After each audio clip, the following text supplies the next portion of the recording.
Joining us now, one of the lawmakers who filed what's called the War Powers Resolution, the California Democratic Senator Adam Schiff. Senator, thanks so much for joining us. Earlier this week, your colleague, Senator Tim Kaine of Virginia, said he was still trying to get votes needed to pass this legislation. Where do you think things stand right now? I think things are very close. I just saw yet another Republican member issue a statement of support for the resolution. We think we're very close. And look, we've seen these shifting rationales given by the administration. First, all the blowing up of these boats was supposedly about drugs. Then we see what it's really about. It's really about oil. It's about seizing the oil reserve. They plan to leave the corrupt number 2 in the regime in place. This is not about restoring democracy to Venezuela. They have no intention of bringing Maria Corina Machado or Edmund Gonzalez back to Venezuela. No, this is just about working now with a different corrupt regime or different part of the corrupt regime in order to seize that country's oil. And it risks getting us bogged down in Venezuela. All the more shocking given that this president ran on a campaign of not engaging in more foreign wars, not doing nation building, but really focusing on problems here at home. And that's not happening. The problems here at home continue to plague Americans. The cost of living, the cost of medicine, groceries, and everything else, that's being ignored while we engage in this military intervention. And basically this resolution, this joint resolution, would stipulate that no more military action is allowed in Venezuela unless Congress authorizes those actions according to the War Powers Act. Have you spoken, Senator, with any of your Republican colleagues about this? Have any of their positions changed since yesterday's briefing, for example? Well, I haven't spoken with them since the briefing yesterday, so I don't know whether that briefing changed any minds. My guess is that a number of the Republicans who I spoke to previously and were apprehensive, uncomfortable with the blowing up of these ships, but accepted, at least at that point, the rationale that this was necessary to stop drugs coming to this country.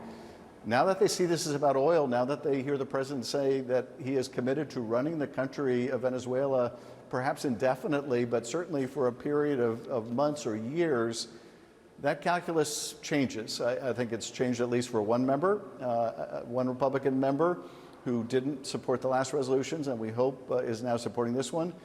We just need one more. We just need 4 Republicans and we can pass this in the Senate and that will make a very powerful statement. We also, of course, need the House to act. But nevertheless, if we don't exercise this power under these circumstances, then if we see further military intervention in Colombia or Mexico or Greenland or Iran or Nigeria or anywhere else, the Congress will have only itself to blame for letting this power given to us by the founders atrophy to the point of complete non-use.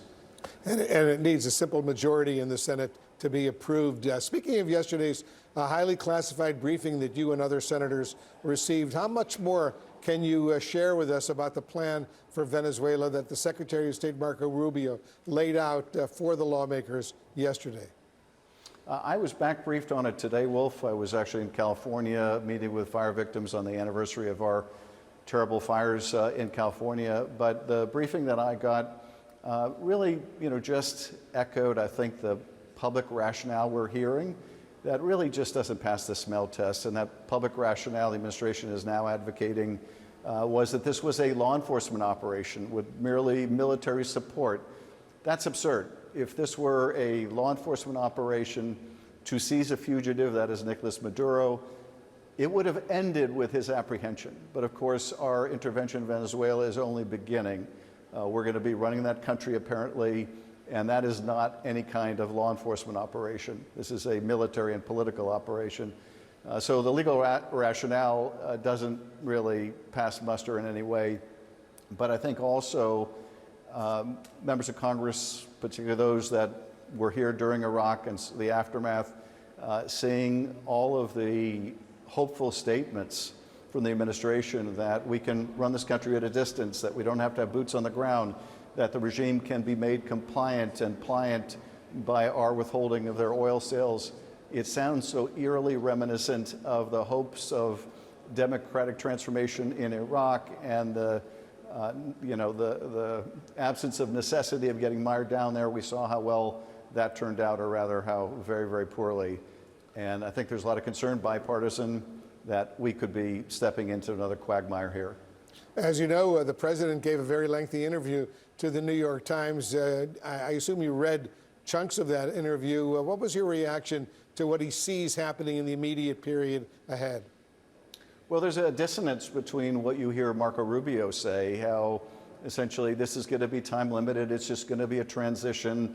Those same kind of sentiments, obviously, we heard in the very beginning in Iraq. That transition lasted for all too many years and at a grave, grave cost. But then you hear the president say something very different, which is we're going to be there indefinitely as long as it takes. When he was asked in particular in that interview, are you talking about months or a year? His response was something along the lines, well, no, I think it'll be much longer than that.